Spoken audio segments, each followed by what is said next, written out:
Dalawang kandidato sa pagka-mayor sa isang bayan sa Oriental Mindoro ang nagtabla sa boto. Kaya para maresolba kung sino ang idedeklarang panalo, ang mga kandidato pinag-toss coin na lang ng COMELEC. Balitang hatid ni Rida Reyes, exclusive.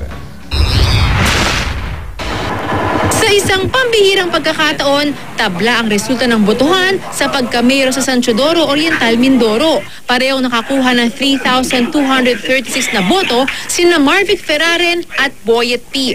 Ang isa pa nilang kalaban, mahigit 800 lang ang boto. Kaya para maresolba kung sino kina Ferraren at P ang tatanghaling panalo, ipinatawag sila ng COMELEC para mag-toss coin. In case of tie, papasok pa rin po tayo dun sa COMELEC Resolution 9648. Pagkasunduan ay yung paghahagis ng 5 times ng coin. Kung sinong pinakamarami yung head na makakount, siya yung mananalo. Unang sumabag ang negosyanteng si P. Mag-iisa po. 1 tail. Isang head at 2 tail ang nakuha ni P. 1 tail. At sa pambihirang pagkakataon, gayon din ang nakuhang puntos ni Ferraren. Tabla.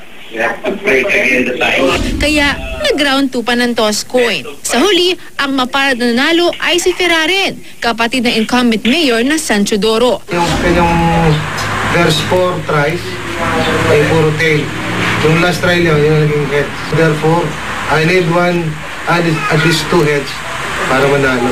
Matapos ang toss coin, ginanap na rin ang proclamation kay Ferraren. Tinanggap naman ni P ang kanyang pagkatalo sa toss coin.